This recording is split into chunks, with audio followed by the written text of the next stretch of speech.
Everyone. आज हम बात करते हैं एनक्लेक्स की जो प्रैक्टिस क्वेश्चंस हैं उसके सेकंड पार्ट की बात करते हैं। इसमें हमने 20 क्वेश्चन डिस्कस कर चुके हैं। अभी नेक्स्ट 21 क्वेश्चन से हम डिस्कस करते हैं। तो यहाँ पे क्वेश्चन नंबर 21 है, the elderly client with hypomagnesaemia. Patient को क्या है, hypomagnesaemia, is admitted to the unit with an order of magnesium sulfate. Which action by the nurse indicate understanding the magnesium sulfate? तो कौन सा इंडिकेशन जो है understand करेगा नर्स को कि मैग्नीशियम सल्फेट जब एडमिनिस्टर करते हैं उस टाइम हमें क्या ध्यान में रखना चाहिए। सो ऑप्शन ए है, the nurse place a sign over the bed note to check blood pressure in the left arm, यानी कि लेफ्ट आर्म से ब्लड प्रेशर चेक नहीं करना। Option B, the nurse place a padded tongue blade at the bed side, एक padded tongue blade bed side में रखेगी। Option C है, the nurse measure the urinary output hourly, and option D है, the nurse darkens the room. तो देखिएगा यहाँ पे magnesium का सबसे पहले हम देखते हैं नॉर्मल लेवल कितना होता है, 1.6 to 2.6 mg पर DL। ये भी क्वेश्चन आ जाता है कई बार, ठीक है। जब हाइपोमैग्नीसीमिया होता है तो क्या हो सकता है, सीजर आ सकते हैं पेशेंट के अंदर, ठीक है। लेकिन यहाँ पे देखो इस टाइप से क्वेश्चन आते हैं जो हमें कंफ्यूज करते हैं एग्जाम में। लेकिन यहाँ पे क्या है, एडमिनिस्ट्रेशन करना है मैग्नीशियम, यानी कि मैग्नीशियम सल्फेट MgSO4 जो है हम एडमिनिस्टर कर रहे हैं। जब एडमिनिस्टर करते हैं उस टाइम हमें क्या ध्यान में रखना चाहिए, IO चार्टिंग करते रहना चाहिए पेशेंट का, ताकि मैग्नीशियम का ओवरलोड ना हो जाए, यानी कि इनपुट आउटपुट सही तो चल रहा है। तो इसलिए हमें क्या करना है, option C is right answer है यहाँ पे, कि मेजर करना है यूरिनरी आउटपुट हावरली, ठीक है। यदि हाइपोमैग्नीशिया में नॉर्मली पूछा जाता तो क्या होता, ये ऑप्शन में नहीं होता है तो क्या होता फिर ऑप्शन बी आंसर में होता, ठीक है। यहाँ पे ऑप्शन सी रहेगा। एक और बात है, MgSO4 का एंटीडोट क्या रहता है, कैल्शियम ग्लूकोनेट, कैल्शियम ग्लूकोनेट। तो जब ये एडमिनिस्टर कर रहे हैं यानी कि MgSO4 चल रहा है तो उस टाइम कैल्शियम ग्लूकोनेट भी हमें हमारे पास होना चाहिए और यूरिन आउटपुट हम चेक करते रहना चाहिए, ठीक है। तो क्वेश्चन किसी भी तरीके से घुमा के आ सकता है। नेक्स्ट देखिएगा question number 22, the nurse is caring for the 10 years old client scheduled for surgery. The client's mother tell the nurse that her religion forbids blood transfusion. अब देखिएगा यहाँ पे What nursing action the most appropriate? अब यहाँ पे क्या है, 10 साल के बच्चे को ब्लड ट्रांसफ्यूजन करना है, लेकिन उसकी मदर क्या कह रही है कि हमारे रिलीजन में ब्लड ट्रांसफ्यूजन नहीं करते हैं, ठीक है, मना है, ब्लड ट्रांसफ्यूजन करना क्या है, मना है, फॉरबिड्स, ठीक है।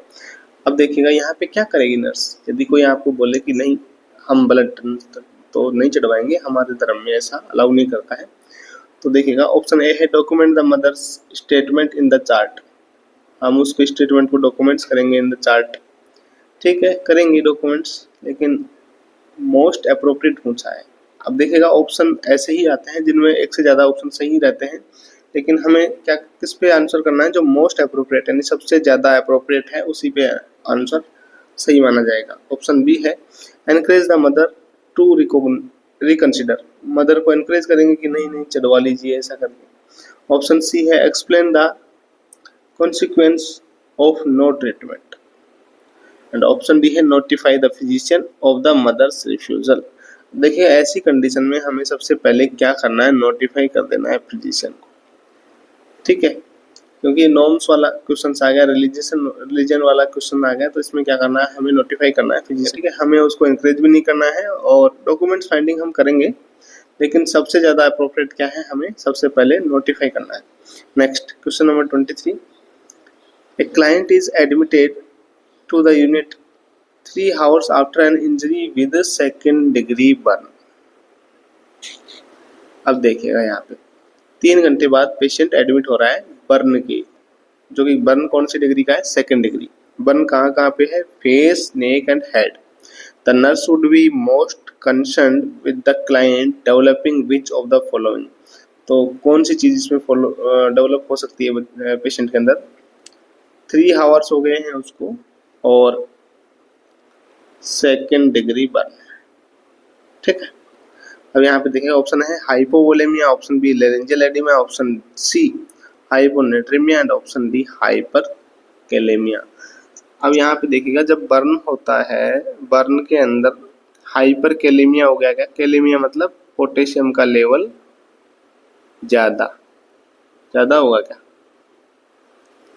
पोटेशियम का लेवल कम हो जाता है ब्लड के अंदर। ठीक है, जब बर्न होता है तो पोटेशियम का लेवल कम क्यों हो जाता है? क्योंकि टिश्यू डैमेज हो रहे हैं, तो वहां से पोटेशियम लॉस हो गया, पोटेशियम लॉस हो रहा है तो जो ब्लड का अंदर जो पोटेशियम है वो बाहर आके शिफ्ट होता है। ठीक है, वो बाहर आके शिफ्ट होता रहता है, इसलिए पोटेशियम का लेवल क्या हो जाता है?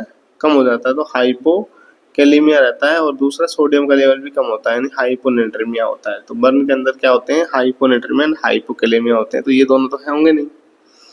ठीक है, अब यहाँ पे देखिएगा उसको बर्न कहाँ पे? फेस और नेक पे है, तो ध्यान रखना लेरिंजियल एडिमा उसके अंदर हो सकता है। ठीक है, तो हमें क्या करना है इसमें? ऑप्शन बी राइट आंसर है, इसके ऊपर मोस्ट कंसर्न करने की जरूरत है। ठीक है, हाइपोवोलेमिया भी उसमें होगा, लेकिन मोस्ट कंसर्न हमें किस पे करेंगे? लेरिंजियल एडिमा पे, क्योंकि ये नेक और फेस और हेड, पूरे हेड पे बर्न हो रखा है, तो सबसे पहले हम लेरिंजियल एडिमा को कंसर्न करेंगे, उसके बाद हाइपोवोलेमिया को कंसर्न करेंगे। बर्न हुआ है उसके लिए रूल ऑफ 9 होता है, रूल ऑफ 9 होता है अडल्ट में, और बच्चों के अंदर रूल ऑफ 5 यूज किया जाता है। रूल ऑफ 9 में क्या होता है? आपका जो हेड है, हेड कितने परसेंट होता है? हेड होता है 9%। ठीक है, इसके अलावा जो ट्रंक है, ये ट्रंक है, यह कितना होता है? 18 इंटीरियर और 18 पोस्टीरियर। इसके साथ में लेग्स हैं, लेग्स भी क्या है आपका? ये भी 18% होता है, ये भी 18%। हैंड्स का है, तो हैंड्स है 9% होते हैं, ये 9% होता है, ये 9%। 1% आपका क्या रहता है? जेनेटेलिया। अब देखिएगा टोटल हो गए ना, 18, 36, 54, 72 और 90 और 99 प्लस 1 हो गया 10%। ये है रूल ऑफ 9 जो अडल्ट में यूज किया जाता है। तो इसके अंदर कितना परसेंट बर्न है ये पूछा जाए तो फेस है, नेक है, हेड है, यहाँ तक बर्न है, लगभग 9% इसमें बर्न। ठीक, next question number 24। The nurse is evaluating nutritional outcomes for an elderly client. एक elderly client से अंदर nutritional evaluating किया जा रहा है with anorexia। उसको क्या है? anorexia। Which data best indicate that the plan of care is effective? anorexia के पेशेंट में कौन सी जो है डाटा हमें इंडिकेट करेगा कि पेशेंट के अंदर जो हम ट्रीटमेंट दे रहे हैं या हम केयर कर रहे हैं वो इफेक्टिव है? Option A, the client selects a balanced diet from the menu. Option B, the client's hematocrit improve, and option C, the client's tissue trigger improve, and option D है the client's gain weight। तो देखिएगा जो anorexia patient है, anorexia क्या है? इसमें खाना नहीं खाता है ना। दो टाइप होते हैं, एनोरेक्सिया नर्वोसा और bulimia nervosa. Anorexia nervosa and bulimia nervosa. यहाँ पे देखिएगा जो भी नर्वोसा एनोरेक्सिया का पेशेंट होता है उसके अंदर जो बेस्ट इंडिकेटर क्या है? क्लाइंट्स वेट गेन, ये उसका बेस्ट इंडिकेशन। ठीक है, नेक्स्ट देखिएगा question number 25। Client is admitted following repair of the fractured femur with the cast application. अब यहाँ पे देखिएगा फ्रैक्चर्ड फीमर हो रखा था, उसको क्या है? फीमर का फ्रैक्चर हो रखा था, उसके बाद कास्ट एप्लीकेशन लगाया, यानी उसके पास प्लास्टर बना है, उसके बाद वो आ रहा है which nursing assessment should be reported to the doctor. तो इसमें कौन सा नर्सिंग असेसमेंट जो है ऐसा लगेगा आपको कि हमें डॉक्टर को इन्फॉर्म करना जरूरी है? ऑप्शन ए, पेशेंट कह रहा है कि पेन हो रहा है, उसको पेन हो रहा है। ऑप्शन बी है वार्म टॉयज है, टॉयज थोड़े गर्म लग रहे हैं उसके अंगूठे पैर के। ऑप्शन सी है पेडल पल्स रैपिड है। ऑप्शन डी है पैरेस्थेसिया ऑफ द टॉयज। अब यहाँ पे देखिएगा पेन हो सकता है क्योंकि अभी उसको कास्ट लगा है तो थोड़ा बहुत पेन हो सकता है। वार्म टॉयज है तो वो कास्ट क्या है? गर्म लगता है, जब लगता है तो गर्म लगता है, वो तो वार्म हो सकता है। पेडल पल्स रैपिड यानी कि पल्स हमें फील हो रही है ना, तो अच्छी बात है, तो पल्स फील होनी चाहिए। यदि पल्स बंद हो जाती है तो दिक्कत होती है। चौथा है पैरेस्थेसिया ऑफ द टॉयज। पैरेस्थेसिया वीकनेस, यानी वहाँ पे सुन्नपन जैसा फील हो रहा है टॉयज में, तो ये क्या है, कंपार्टमेंट सिंड्रोम को डिनोट करता है। ये किसको डिनोट करेगा, कंपार्टमेंट सिंड्रोम को, कंपार्टमेंट सिंड्रोम। इसलिए हमें क्या करना है, इन्फॉर्म करना है डॉक्टर को। तो इसमें कौन सा नर्सिंग असेसमेंट ऐसा है जिसमें रिपोर्ट करना है, तो option B is right answer. तो यहाँ पे देखिएगा हमें क्या क्या चीज ध्यान रखना है जब कास्ट लगा होता है। तो ये बहुत बार क्वेश्चन आता है, घुमा फिरा के कुछ भी क्वेश्चन यहाँ पे पूछ लिया जाता है। जब भी कास्ट लगा हुआ रहता है तो वहाँ पे स्वेलिंग हो, डिस्कलरेशन हो रहा हो वहाँ पे, ठीक है, टिंगलिंग सेंसेशन हो, टिंगलिंग या नमनेस हो, ठीक है। इसके अलावा वहाँ पे कूलनेस हो, क्या हो, वार्म नहीं होना, कूलनेस हो, और पल्सलेस यानी पल्स नहीं फील हो रही हो, या डिमिनिश्ड पल्स हो, तो हमें किसको इन्फॉर्म करना है, यानी कि डॉक्टर को इन्फॉर्म करना है, क्योंकि ये सब साइन किसके हो सकते हैं, कंपार्टमेंट सिंड्रोम के हो सकते हैं। एक कास्ट के अंदर इन्फेक्शन के साइन भी हो सकते हैं। इन्फेक्शन साइन में क्या होता है, यानी कि हॉट स्पॉट, ये क्वेश्चन बहुत बार पूछा जाता है, यानी कि कास्ट लगा हुआ है, यदि उसको हॉट स्पॉट हो रहा है, हॉट स्पॉट साइन मिल रहा है, तो इसका मतलब उसमें क्या है, इन्फेक्शन हो गया है ना। तो हॉट स्पॉट हो उसके अंदर, या फिर फाउल स्मेलिंग आ रही हो वहाँ पे, ये किसको डिनोट करेगा कि ये इन्फेक्शन हो चुका है कास्ट के अंदर, ठीक है। नेक्स्ट देखिएगा question number 26, which would be an expected finding during injection of dye with the cardiac catheterisation. तो डाई इंजेक्ट करते टाइम कौन सी एक्सपेक्टेड फाइंडिंग्स होगी इसमें, देखिएगा। Option A, cool extremities distant to the injection site, जहाँ पे लगाया उसके आगे कूल एक्सट्रीमिटीज क्या हो रही है, कूल हो रही है। Option B, warmth in the extremities, थोड़ा गर्म महसूस हो रहा है एक्सट्रीमिटीज में। ऑप्शन सी है extreme chest pain, and option D, itching in the extremities. अब यहाँ पे देखेगा जो एक्सपेक्टेड मतलब एक्सपेक्टेड फाइंडिंग हो सकती है, तो वो क्या हो सकती है यहाँ पे, तो उसका राइट आंसर रहेगा आपका वार्म, थोड़ा गर्म लग सकता है। Option B is right answer, यानी ठंडा लग रहा है, तो एक मतलब ये इसका एक्सपेक्टेड फाइंडिंग्स नहीं है। और इचिंग भी हो सकती है, बट ये एक्सपेक्टेड फाइंडिंग नहीं है, ये हमने डाई डाली तो उसकी जैसी इचिंग हो रही है। और एक्सट्रीम चेस्ट पेन तो होना ही नहीं चाहिए, तो option B is right answer. Next देखिए question number 27, which action by the healthcare worker indicate a need for further teaching। तो इसमें कौन सा ऐसा एक्शन है जिससे फर्दर टीचिंग की जरूरत पड़ेगी। ऑप्शन ए है, the nursing assistant wear gloves while giving the clients bath. Patient को बात दे रहे हैं तो उस टाइम क्या यूज कर रहा है, ग्लव्स पहन रहा है नर्सिंग असिस्टेंट।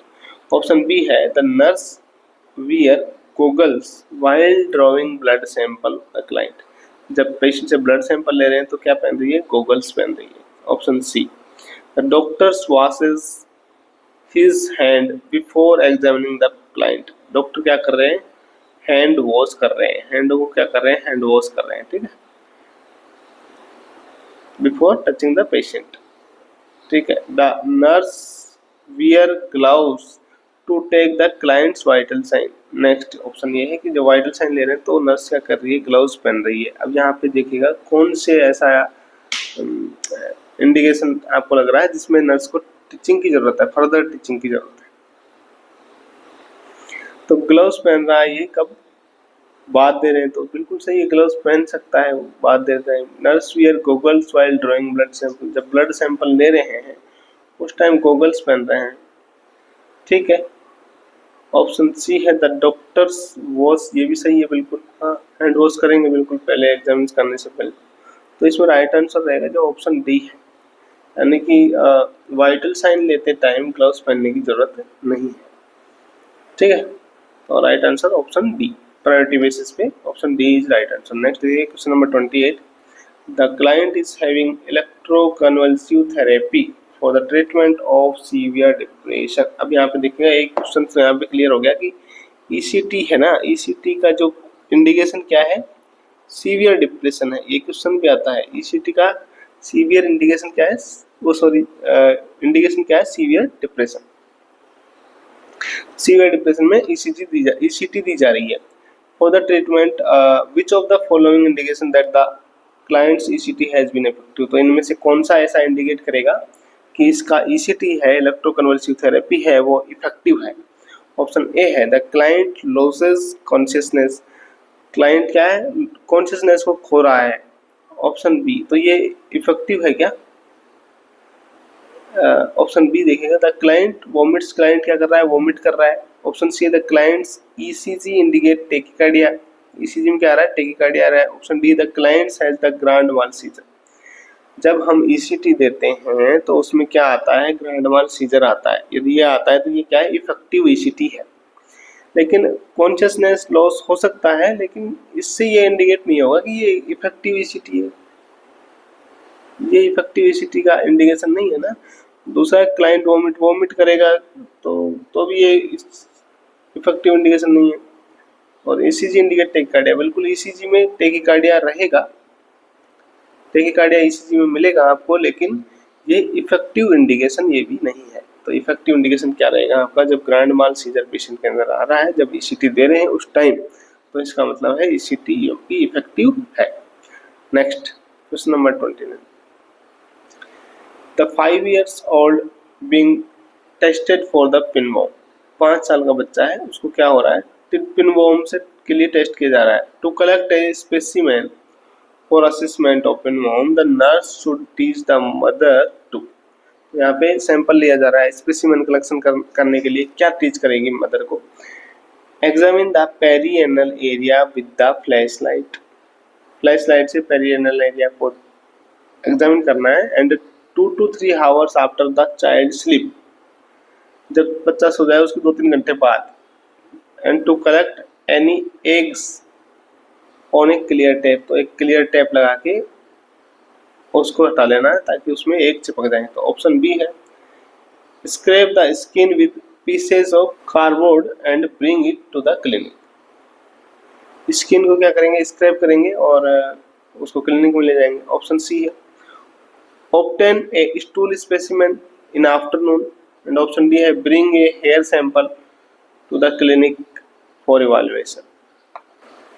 यहाँ पे देखिएगा जो पिनवर्म होता है वो हेयर्स में तो होता नहीं है, तो ये तो गलत है। पिनवर्म्स क्या होता है, आपकी जीआई ट्रैक्ट में होता है, और ये जीआई ट्रैक्ट से होता हुआ एनल कैनाल पे आ जाता है, यानी कि एनस पे आ जाता है आपके। और यहाँ पे जो फीमेल पिनवर्म है वो यहाँ पे एग देती है, और ये एग जो है स्टूल में नहीं आते हैं, वो एनल जो मार्ग है यहीं पे चिपके रहते हैं, ठीक है, यहीं पे चिपके रहते हैं, जिससे बच्चों में इचिंग होती है। यहाँ पे पेरिनेल एरिया में क्या होती है, इचिंग होती है।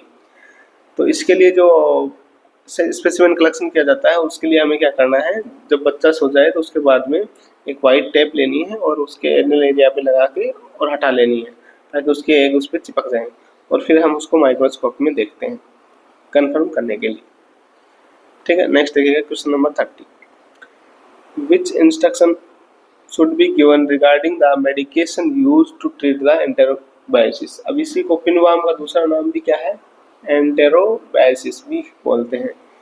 तो कौन सा इंस्ट्रक्शन दिया जाता है जब उसके ट्रीटमेंट के लिए, ठीक है, कैसे मेडिकेशन यूज करना है, तो उसके ट्रीटमेंट क्या इंडिकेशन देते हैं। Option A treatment is not recommended for children less than 10 years of age, 10 साल से छोटे बच्चों के लिए ट्रीटमेंट जरूरी नहीं है। ऐसा होता है क्या, बच्चों में ज़्यादा होता है उल्टा ये, तो हमें ये गलत है, ठीक है, यानी कि ट्रीटमेंट की जरूरत होती है। Option B the entire family should be treated, and option C है indication therapy will be continue for 1 year, and option D intravenous antibiotic therapy will be ordered. तो इसमें ये पिनवर्म में इंट्रावेनस एंटीबायोटिक थेरेपी की जरूरत नहीं होती है, और medication therapy will be continue 1 year, इतने लंबे टाइम तक देने की भी जरूरत नहीं होती है। इसमें क्या होता है, ऑप्शन बी जो पिनवर्म होता है उसको पूरी फैमिली को ही मेडिकेशन लेनी चाहिए, क्योंकि ये क्या होता है, ये एक ताकि एक क्या है खत्म हो सके, पूरा पिनवर्म जड़ से खत्म हो सके। ये क्या होता है हमारे नाखूनों में और ऐसी स्पेस में चला जाता है, उसके बाद हम जैसे ही कुछ खाना वाना खाते हैं तो ये जीआई ट्रैक्ट से वापस हमारे अंदर चला जाता है और फिर वापस बच्चे के अंदर स्प्रेड हो सकता है। तो इसलिए सभी जो फैमिली मेम्बर हैं उन सबको ही ट्रीटमेंट देना होता है ताकि उसको कम्प्लीटली हम रिमूव कर सकें। Next question number 31, the client should be assigned to the pregnant licensed practical nurse. The client should be assigned to pregnant licensed practical nurse. अब यहाँ पे देखिएगा एक प्रेग्नेंट लाइसेंस नर्स है तो उसको कौन सा पेशेंट असाइन किया जाना चाहिए। तो ऑप्शन है the client who just return after receiving liner accelerator radiation therapy for lung cancer. Lung cancer से रेडिएशन थेरेपी अभी अभी लेके आया है लाइनर एसिलेटर वाली, ठीक है।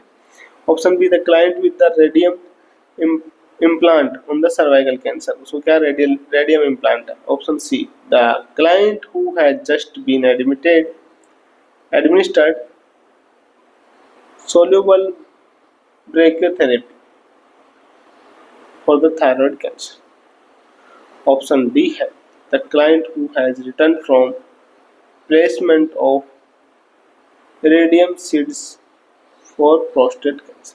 अब देखिएगा ऐसे प्रेग्नेंट लेडी को हमें क्या करना है, रेडिएशन नहीं देना है ना, रेडिएशन से अवॉइड करवाना है। तो ऐसा पेशेंट जिसके पास रेडिएशन हो उससे अवॉइड करवाना है। अब यहाँ सभी पेशेंट क्या है रेडिएशन थेरेपी से ट्रीटेड है, तो जिसके अंदर जो रेडियो एक्टिव मटेरियल है वो एक्टिव है उसको हमें क्या है अवॉइड करवाना है, वो पेशेंट इसको नहीं देना है। तो यहाँ पे देखिए ऑप्शन ए जो है इसके अंदर क्या है लाइनर एक्सेलरेटर रेडिएशन लिया है उसने, तो इसके अंदर अभी फिलहाल रेडियो एक्टिव नहीं है। रेडियम यहाँ पे तो इम्प्लांट है, इसमें भी इम्प्लांट है और इसमें ब्रेकियोथेरेपी में भी उसने स्वॉलो आउट किया हुआ है। तो यहाँ पे ऑप्शन ए राइट आंसर रहेगा ताकि इसमें कम रिस्क है रेडिएशन की। तो प्रेग्नेंट लाइसेंस प्रैक्टिकल नर्स को इन पेशेंटों में से ऑप्शन ए वाला पेशेंट देंगे। Next question number 32, which client should be assigned to the private room if only one is available। अब हमारे पास क्या है प्राइवेट रूम केवल एक ही है, तो कौन से पेशेंट को हम प्राइवेट रूम में रखेंगे। Option A the client with Cushing syndrome, option B the clients with diabetes और option C client with acromegaly and option D client with myxoedema. यहाँ पे ऑप्शन ए राइट आंसर रहेगा क्योंकि Cushing syndrome है ना, इस वाले पेशेंट को हम रखेंगे यदि इनमें से किसी को रखेंगे तो, और एक ही रूम है तो हमें इसको रखेंगे, ठीक है। नेक्स्ट देखिए question number 33, the nurse caring for the client on the paediatric unit administers adult strength digitalis to a 3 pound infant. अब यहाँ पे देखिएगा नर्स ने क्या किया है अडल्ट डोज एडमिनिस्टर कर दी, उसके अंदर अडल्ट डोज एडमिनिस्टर कर दी बच्चे के अंदर, ठीक है, जिसका वेट कितना 3 pound 3 LVS। As a result, her action, the baby suffer permanent heart and brain damage। इसकी वजह से क्या हो गया बेबी के अंदर permanent heart and brain damage हो गया है। तो nurse can be charge with, तो इस पे कौन सा एक्शन बनेगा भाई। नर्स ने क्या किया है अडल्ट डोज दे दी बच्चे को, उस अडल्ट डोज की वजह से उसका ब्रेन और हार्ट डैमेज हो गया परमानेंटली। तो क्या है ये ऑप्शन ए है देखो नेग्लिजेंसी है, ऑप्शन बी है टॉर्ट है, ऑप्शन सी असल्ट है and option D mall practice. तो ये क्या होती है, ये है माल प्रैक्टिस, इसमें आएगा ये माल प्रैक्टिस। यदि आप गलत मेडिकेशंस दे रहे हो, ठीक है, तो वो माल प्रैक्टिस में आता है। नेग्लिजेंसी में यदि आप दे ही नहीं रहे हो पेशेंट को, मेडिकेशन ही नहीं दिया आपने, तो वो किसमें आएगा नेग्लिजेंसी में। तो ये आएगा ऐसी चीज़ें, या गलत मेडिकेशन दे रहे हो या फिर कुछ ऐसी दवाई दे दी जिसकी वजह से पेशेंट को हार्म हो सकता है, तो ऐसी दवाई अपने आप से नहीं देनी है, तो वो माल प्रैक्टिस में आता है। असल्ट में आप पेशेंट को मार रहे हो, जानबूझ के मार रहे हो, तो वो असल्ट में आ जाता है, ठीक है। नेक्स्ट देखिए question number 34। Next question number 34, which assignment should not be performed by the licence practical nurse. तो इनमें से कौन सा असाइनमेंट जो है नहीं परफॉर्म करना चाहिए। ऑप्शन ए है inserting a Foley's catheter, practice practical nurse जो है उसको। तो inserting a Foley catheter option B है, discontinue a nasogastric tube and option C है, obtaining a sputum specimen and option D है, इनिशिएटिंग ए ब्लड ट्रांसफ्यूजन। तो देखिएगा जो लाइसेंस प्रैक्टिकल नर्स है उसको हम ब्लड ट्रांसफ्यूजन नहीं करवाएंगे, उससे ब्लड ट्रांसफ्यूजन नहीं करवाएंगे, तो ये राइट आंसर है। तो ये असाइनमेंट हम उससे नहीं करवाएंगे, बाकी तीनों कर सकती है। तो right answer option D. Next question number 35, the clients returns to the unit from surgery with blood pressure, उसका ब्लड प्रेशर कितना है देखो 90/50 mmHg है, पल्स है 132 एंड रेस्पिरेशन है 30। विच action by the nurse should B receive priority. यहाँ पे देखिएगा पोस्ट ऑफ पेशेंट है, यानी कि सर्जरी से जस्ट आया ये, ठीक है, उसका बीपी क्या है, हाइपोटेंशन है, हाइपोटेंशन है, लेकिन नॉर्मल नहीं है ना, एबनॉर्मल है 90/50। हार्ट रेट क्या है, टेकिकार्डिया, क्या है, टेकिकार्डिया। रेस्पिरेशन क्या है, टेकिपेनिया, 30 है 132। ऐसी सिचुएशन में क्या करना है हमें, देखिए ऑप्शन क्या क्या है, continue monitor the vital science, तो कंटिन्यू मॉनिटर करेंगे क्या, एबनॉर्मल है ना तो कंटिन्यू मॉनिटर नहीं करेंगे, वैसे करेंगे कंटिन्यू मॉनिटर, लेकिन प्रायोरिटी इसमें से देखते हैं। Option B contacting the physician, बिल्कुल कॉन्टेक्ट करेंगे। ऑप्शन सी है asking the clients how he feel, उससे पूछेंगे कि आप कैसे महसूस कर रहे हो। ऑप्शन डी है asking the LPN to continue the post of care. LPN का मतलब होता है लाइसेंस प्रैक्टिकल नर्स, यानी कि लाइसेंस प्रैक्टिकल नर्स को कहेंगे कि आप इसकी केयर कर दो पोस्ट ऑफ। तो बताइए ये एबनॉर्मल चीज़ें हैं, इसकी वाइटल साइन एबनॉर्मल है, तो ऐसा करेंगे क्या, नहीं, बिल्कुल लाइसेंस प्रैक्टिकल नर्स को हम ये नहीं देंगे post of patient. C asking the client, ये करेंगे, आस्क करेंगे, लेकिन इसमें प्रायोरिटी जो रहेगी सबसे पहले हमें क्या करना है, फिजिशियन को वो करना है, कॉन्टैक्ट करना है। उसके बाद हम वाइटल साइन तो उसका मॉनिटर करते रहेंगे तब तक सही ना आए तब तक, लेकिन केवल वाइटल साइन मॉनिटर करते रहने से काम नहीं चलेगा ना, हमें कुछ एक्शन भी करना पड़ेगा। तो इसलिए सबसे पहले हमें क्या करना है, फिजिशियन को कांटेक्ट करना है, वो जो भी एडवाइस करेगा वो मेडिकेशन हम देंगे। Next question number 36, which nurse should be assigned to care for the postpartal client with preeclampsia. यहाँ पे देखिएगा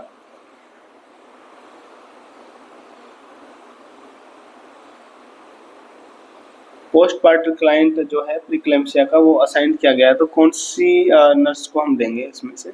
ऑप्शन ए है 2 weeks of experience in post partum, जिसको 2 वीक का एक्सपीरियंस हुआ है पोस्ट पार्टम में उसको।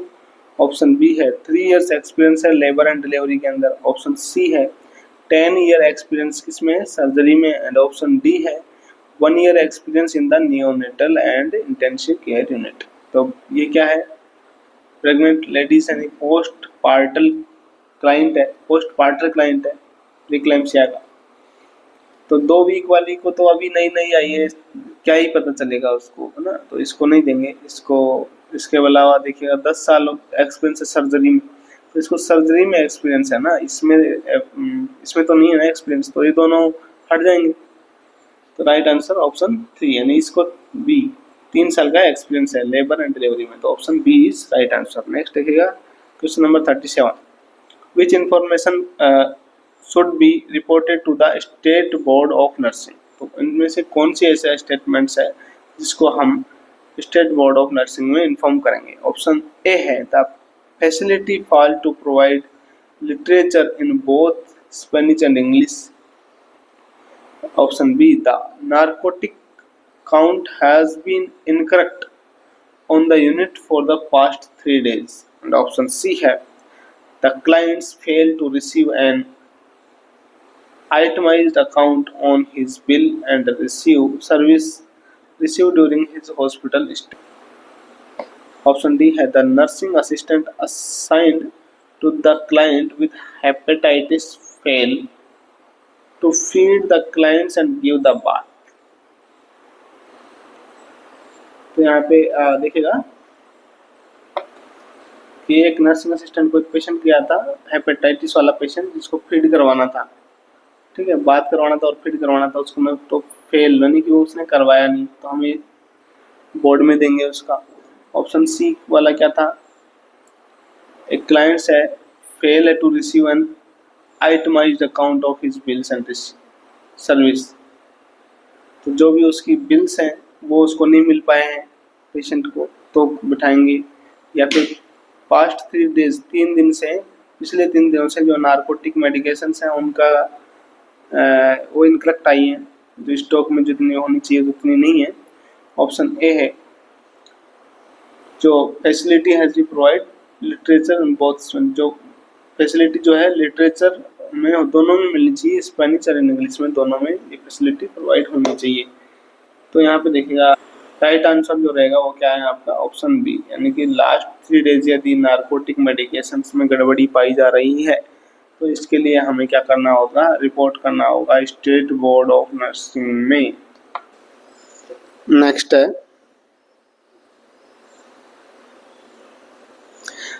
38, the nurse is suspected of charting the administration of medication that he did not give।